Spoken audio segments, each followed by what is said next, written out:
Whatever threatens you, threaten it back. Whatever threatens your opportunity, threaten it back. Now, some of our enemies are on the outside, but here's the most important thing to understand. Some of our enemies are on the inside. Whatever threatens you, I'm asking you to threaten it back. Take care of your responsibility. Somebody wants to destroy your chances for a good future by their negative talk, negative thinking, putting it all down. I'm telling you, walk away if you have to. Walk away. Listen at this. In this quick age where we want everything now, if we don't get it now, we quit. Give it some time. Give it some focus. Until you can clap for the seedling, you will never see the tree. Because you're so busy trying to compete with the trees that you haven't gone through the process of the acorn. We think about our lives in decades. I was from the 60s, but we plan our lives in days. Very few people have a plan for the next 10 years. You're in love with tomorrow, but you're neglecting today. But until you learn how to appreciate where you are in the process, you won't get the power to evolve to your ultimate destiny. So you need to take your eye off of the tree and water what you got now. When you want something out of life, don't worry about how you're going to get it. The most difficult thing it is to hold the vision. You want to be persistent about what it is that you want to achieve. Promising yourself you will never give up. I ask the kids, how long should a baby try to learn how to walk? How long would you give your average baby? How many times will your baby attempt to walk and fall and you just say, just sit down, don't try anymore, you've fallen 20 times. Any mother in the world would say, you're crazy. My baby is going to keep trying what? Until. What a magic word. Until. Don't get caught up in, well, I've tried it 5 times and things didn't work out. If there's something that you want and you're hungry for it, you've got to do whatever is necessary until. And don't give up on yourself. Many people give up on the 1-yard line. Oh, no. See, life is not just that simple. And that's why most people never realize their personal greatness. They're casual about life. And when you are casual about life, you will end up a casualty. And you should understand this, that it was always going to be your family and your friends that would be the first ones to try and talk you out of your vision and your big idea. That's why you're supposed to live your life. Focus on your intentions and do your thing. Knowing who you are, that will determine how you behave. When you know who you are, accept who you are, then that's going to determine what you do. When you allow your behavior to confuse your identity, then that's called an identity crisis. And the way that happens is you allow your behavior to determine who you are, and your behavior should not determine who you are. You cannot continue to look at what you do and conclude that what you do defines who you are. Look back over 10 years in your life, what happened? And what have you learned from it? If you don't learn from what you lost, you have no profit. Why would you have that much pain and no profit? I want this year to propel me into my destiny. If it's just but one step, I want to make one step closer so that when I get to the next 10 years, I am ready for that stage of my life. This will be a transformative year. It is not the movement of the clock that produces the newness of life. It is the movement in your mind. God is about to transform your thinking, your mindset. Don't let the habits of my past stop me from this metamorphosis. What separates us is transformation. The passion to get up off the ground and stop eating dirt. This is my time. In other words, there were behaviors and thoughts you've had in the past that were needed to produce the results you currently have. But you need to stop what's no longer needed. So ask yourself that question. What do I need to drop that's no longer needed?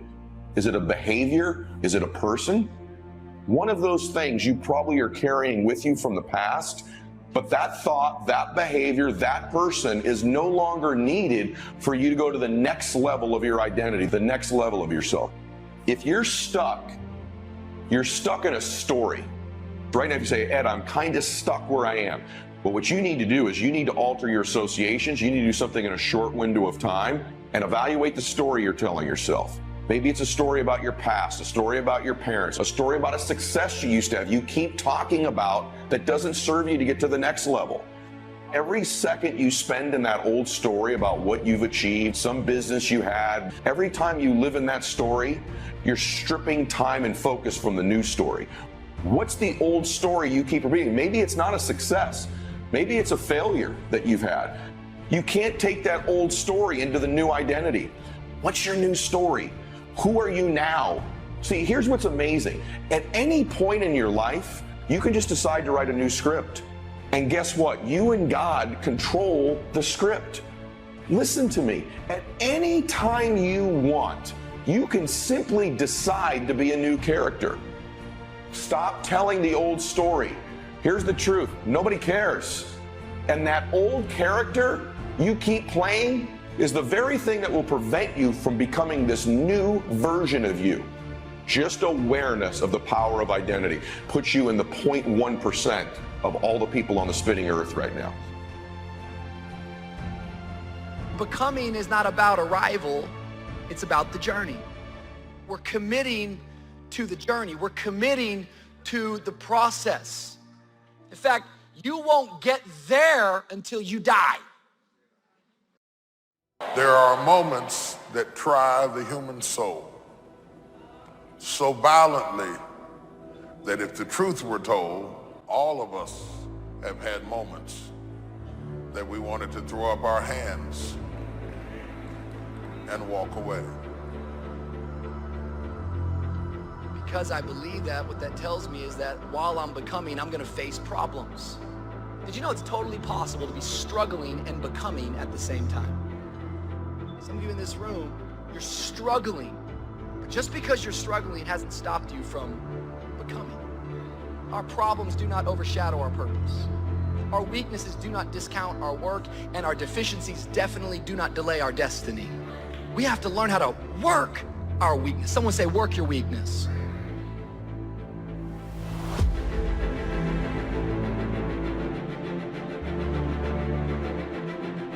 Always something there to build a case on why you can't move on, why you can't grow to the next level, why you can't begin to manifest your greatness. Always something there to block you, to keep you where you are, and keep you from beginning to develop your true greatness. How do we handle it? If you've been using the fact that you don't have enough money or you don't have the education, take it head on. Go get the education. These are philosophical statements, but they are very important. Leadership begins with your belief, and your belief system determines your philosophy of life.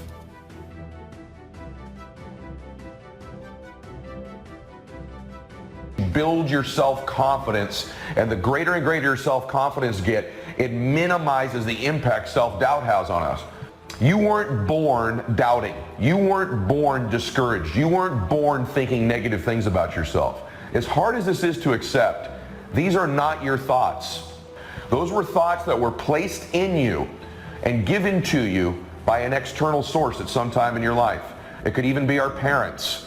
Maybe it was criticism you received as a little one that you may not even remember to this day.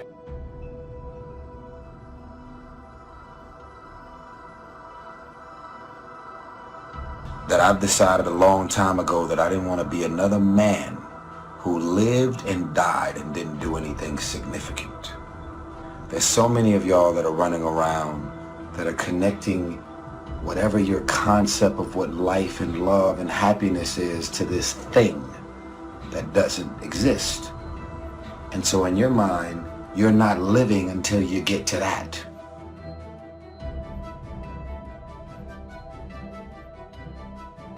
I know when you keep toxic things in your life, you're going to feel toxic. And some of us are wondering why we don't feel great. The longer you keep toxic things in your life, the longer you keep negativity in your life. I'm a firm believer in giving multiple chances. But after a while, you have to realize sometimes it's what you're choosing to accept, right? You know what it is. Some of us, we're so blind to what we want it to be that we keep seeing something for what it's not. We keep seeing a person for who they don't want to become. I don't care what they done said to you. I don't care what the verdict is. I don't care what the haters say. Prayer changed things. You need God. Don't you think I got here without him. I've needed him every step of the way. If it wasn't for God, I wouldn't even be standing here today.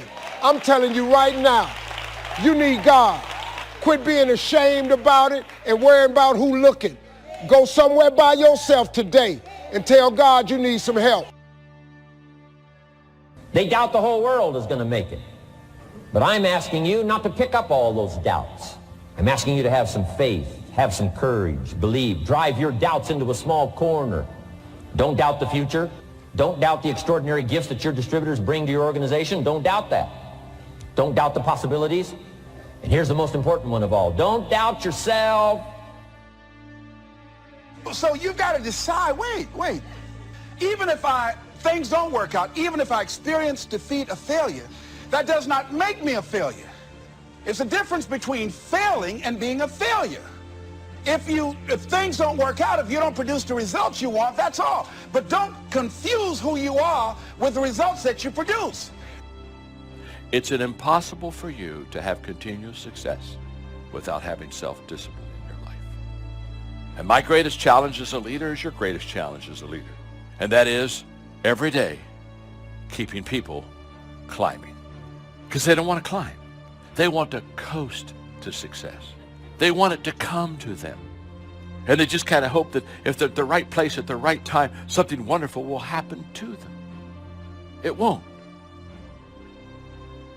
When you still carry your history, you are afraid of success because you may lose your friends who ain't going nowhere.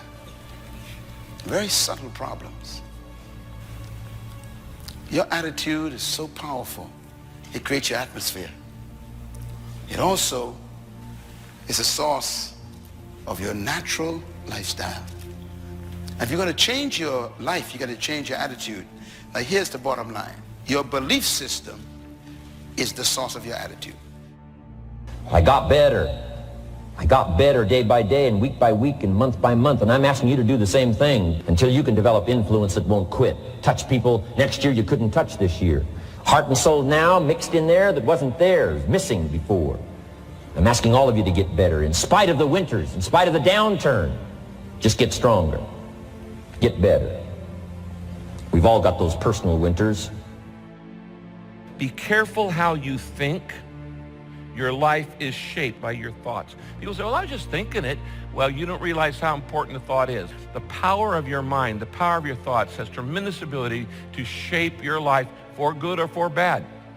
And if you accept the thought, if growing up somebody said to you, you're worthless, you're no good, you don't matter. If you accepted that fact, whether it was right or wrong, it shaped your life. Spring is not a guarantee of a harvest in the fall and the autumn. Harvest on. Here's what you must learn to do. Take advantage. Take advantage of the spring. Don't just be faked out by the spring because the nice weather has come, the winter's finally passed, the spring is here. I'm telling you, that's not going to do it for you. Just because the spring is here, it's not going to do it for you. You got to seize it with your own two hands. Opportunity mixed with challenge. It's opportunity mixed with difficulty. We've got a chance to grow like never before, but I'm telling you, there's going to be many enemies that's going to try to prevent us. As soon as you plant the garden, the busy bugs and the noxious weeds are out to take it, and you've got to learn not only to nourish your values, you've got to learn to do battle with your enemies.